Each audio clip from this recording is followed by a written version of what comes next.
45 نائبا من أصل 50 في مجلس الأمة الكويتي أيدوا شطب المحور الأول من الاستجواب الذي قدمه النائب عبد الحميد دشتي لوزير الخارجية والمتعلق بمشاركة الكويت في عاصفة الحزم، ما أدى بعد ذلك إلى انسحاب دشتي بعد فرض السرية على الجلسة وبعد مشادات كلامية كادت تصل إلى حد الاشتباك بالأيدي بينه وبين أحد النواب.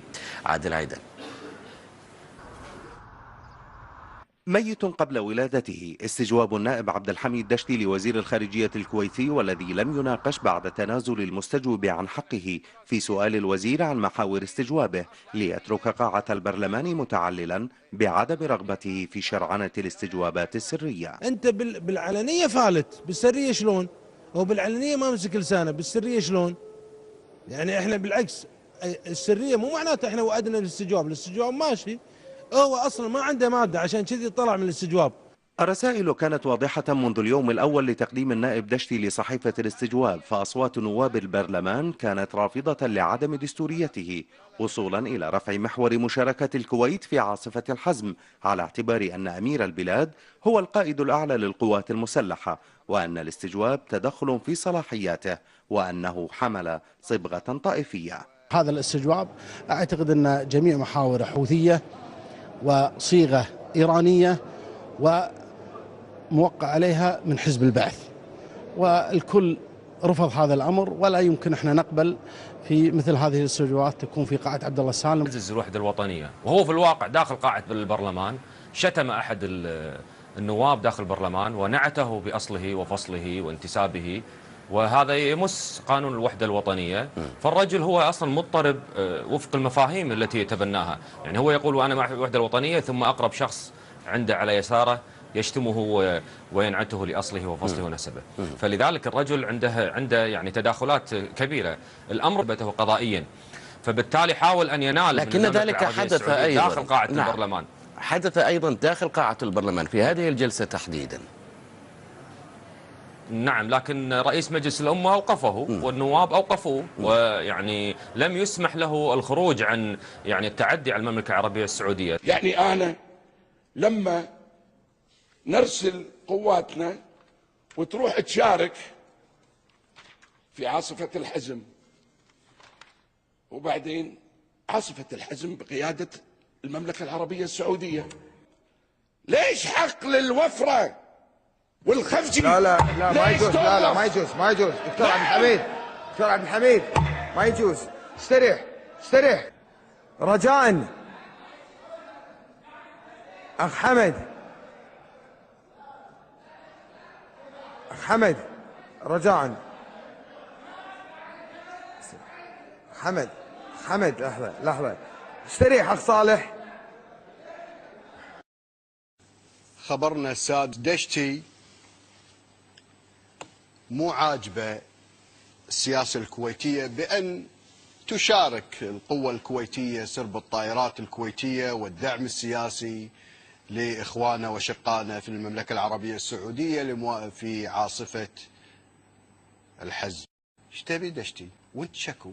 ولا حد طلب منك تبدي رايك الكريم، رايك الذي ينبثق عن شيء قلته من زمان في حق المملكة العربية السعودية. تقول قال شيء من قبل دشتي؟ قال دشتي. شوفوا ايش قال دشتي، ودمجنا تصريح السابق مع تصريح الحالي، وخلي الشعب الكويتي يرد عليك ورد عليك بعد التقرير. عطيه اياه وخلي دشتي يشوفه. لم أكن أتمنى برقبتي انا يا عبد الحميد دشتي، كل شيء رام صوبته. نائب عبد الحميد دشتي ضامن العراق وإيران، مش إيران اللي بعثت لنا شبكات التجسس تتجسس علينا؟ أليست العراق هي من غزت الكويت؟ وما حتى في الفترات الأخيرة العراق يهدد الكويت عن طريق الأحزاب الموالية للفكر الخميني في إيران والحرس الثوري في إيران.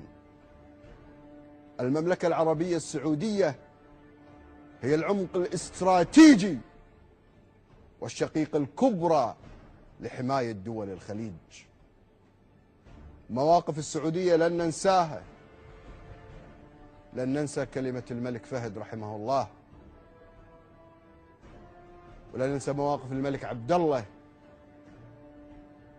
وغيرهم من ملوك المملكة العربية السعودية، لأن كلنا أشقاء وكلنا نحمي بعضنا كمنظومة مجلس التعاون الخليجي.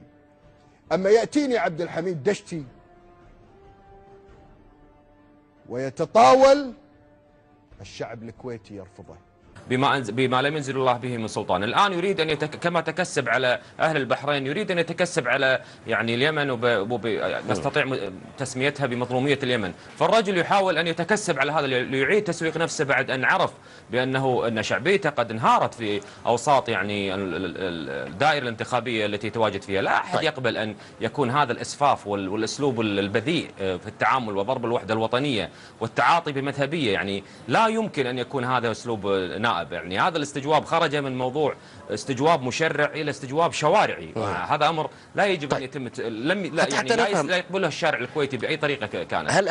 بأن نعيش يوما كهذا نجد فيه مشاركة دولة الكويت من خلال أسراب من الطائرات. اطمئن من إيران واطمئن من العراق، طمني من السعودية. لا أعلم أيا كان عددها، في تحالف لقصف أشقائنا في اليمن. لا شك من أن هذا لا يفرح. لست راض إطلاقا. هذا واحد، انت مع منو؟ هني ولا هناك؟ رد. اثنين. بالنسبة للسعودية أطمنك، الكويت والسعودية إخوان، مو إخوان توم. التاريخ يقول كذي. الظاهر ما انقريت التاريخ الكويتي الصحيح. احنا والسعودية أشقاء وتوم، ونحب بعضنا ونموت ببعضنا، وسياستنا واحدة وما نختلف في سياستنا. وصلت لك الرسالة؟